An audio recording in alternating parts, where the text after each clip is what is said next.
E claro, a gente fala sobre juros. O ranking de competitividade alertou que isso é problema para o Brasil e o governo está tentando subsidiar juros para financiamento de automóveis. Isso é um indicativo forte de que o juro está alto aqui no país. A Selic caiu nessa semana para 14,25 ao ano, mas o nível ainda é muito alto.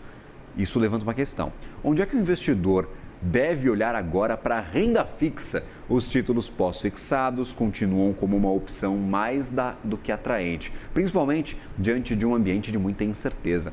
Mas os especialistas defendem diversificação. É assunto para a editora da Broadcast, Carla Spotorno, que está aqui conosco. Carla, seja bem-vinda, um ótimo dia a você. E aí, eu compro pré, compro pós, compro títulos de IPCA, vou comprar dívida de empresa? Fato é que o brasileiro quer ganhar uma graninha com esses 14,25 e está mais do que certo. 14,25% é muito do que o atrativo aqui para investimentos no país. Com certeza, é muito atrativo. E se o investidor focar nesses juros super altos, né, mesmo aí depois desse corte, e olhar todas as dicas que você acabou de dar sobre organizar as finanças, cuidar com carinho do que é essa dívida, esse financiamento aí, esse contrato que está assinando com o banco. Tenho certeza, Gabriel, que vai dar bom. Ele vai conseguir ter as finanças organizadas e ele também vai conseguir ter rendimento. Com 14,25% ao ano de taxa básica de juros no Brasil, é possível sim ter uma boa rentabilidade nos títulos mais conservadores, que são esses, os títulos pós-fixados. O fato de ele ser pós-fixado significa que ele não vai oscilar ao longo do tempo. Então, por exemplo, eu decidi fazer um investimento agora num título pós-fixado porque quero comprar um carro à vista no ano que vem. Eu posso tirar esse dinheiro a qualquer momento, caso eu desista desse projeto, sem sofrer com volatilidade, sem sofrer com a oscilação, porque o banco se comprometeu, ou o Tesouro Direto se comprometeu a me pagar essa taxa que será pós-fixada e que a gente olha hoje está aí ao redor dos 14,25%. Então, para o investidor mais conservador ou para a reserva de emergência do brasileiro, o título pós-fixado com uma Selic tão alta continua sendo o ativo mais recomendado pelos especialistas. Os juros pré-fixados, eles também podem ser interessantes, mas para aquela pessoa que não precisa desse dinheiro a qualquer momento. Vai ter uma reserva de emergência no ativo mais conservador e coloca uma parte da sua carteira de investimentos num juro pré-fixado, sabendo que ali pode oscilar. E isso, Gabriel, aconteceu muito agora, essa semana, por conta do comunicado do Copom.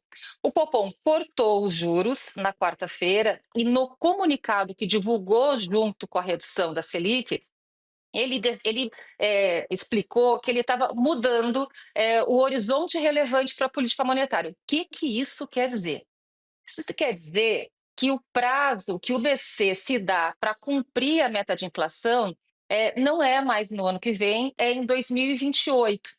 Isso surpreendeu muitos economistas, porque, seguindo mais ou menos a lógica do que sempre vinha sendo feito, o tal do horizonte relevante, ele seria no ano que vem e não lá no início de 2028.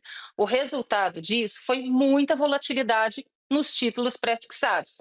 Quando a gente olha o comportamento do mercado de juros futuros ontem, quinta-feira, a gente viu as taxas de juros de prazos curtos caindo. Isso é ótimo para quem tinha títulos pré-fixados de curto prazo, porque a gente já, né, falou aqui, né? Quando os juros caem, o preço daquele título sobe. Então, se eu tinha comprado a 100, digamos, hipoteticamente, agora o meu título está valendo R$ 105. Então, foi muito bom. Mas quem estava alocado em títulos de renda fixa com juros pré-fixados de prazos intermediários e longos, viu essas taxas subindo. De novo, taxa subindo, preço do título caindo. Então, quem estava na carteira com títulos pré-fixados, viu essa volatilidade. Isso é um problema, assim, para todo investidor? Não. Só para o investidor que precisa daquele dinheiro antes do prazo daquele título, e aí vai acabar resgatando com um preço menor, que foi o que aconteceu ontem no mercado. E quando a gente fala de diversificação, taxas pré-fixadas, elas podem ser interessantes, geralmente elas até conseguem pagar um pouco mais do que o título pós-fixado. A gente também pode olhar um pouco para a renda variável. Na reportagem do meu colega Eduardo Puccioni, que a gente publicou na noite de quarta-feira mesmo, alguns especialistas pontuam que com a Selic mais baixa, os preços de ações começam a ficar mais interessantes quando a gente olha preços relativos, são alguns indicadores do mercado de ações, como o valuation. Isso porque as empresas que têm um balanço, né, com bastante dívida, esse endividamento que está pós-fixado, ele acaba reduzindo naturalmente com a redução da Selic. Mas aqui, de novo, é preciso ser muito seletivo, porque a renda variável é para quem consegue lidar com a volatilidade, com sobe e desce das ações. Então, tem sim oportunidade, mas aí precisa olhar com um pouco mais de calma e ser mais seletivo. E também prestar atenção a alguns sinais. Nessa semana, meu colega Daniel Tosi foi numa entrevista coletiva do Itaú. E lá o Daniel viu os estrategistas do Banco Itaú não recomendando Ibovespa, ou seja, uma alocação acima do normal, do neutro, né? Em ações brasileiras. Quem tem posição fica alocado, mas não é hora de aumentar essa posição. O que o Itaú está recomendando, segundo a reportagem do Daniel Tosi? Eles recomendam uma alocação um pouco acima do neutro em ações americanas, especialmente no índice S&P 500. Então, assim, são alguns sinais que a gente vai ouvindo, a gente tem visto, e vocês têm reportado aqui, a saída do investidor estrangeiro nas últimas semanas, desde que começou a guerra contra o Irã. Então, acho que, de fato, renda variável é para quem tem estômago mais forte. Só para finalizar, Gabriel, quero te fazer uma pergunta. Você tem dinheiro na caderneta de poupança? Tenho dinheiro na caderneta de poupança, o Carla. Mas é a maior.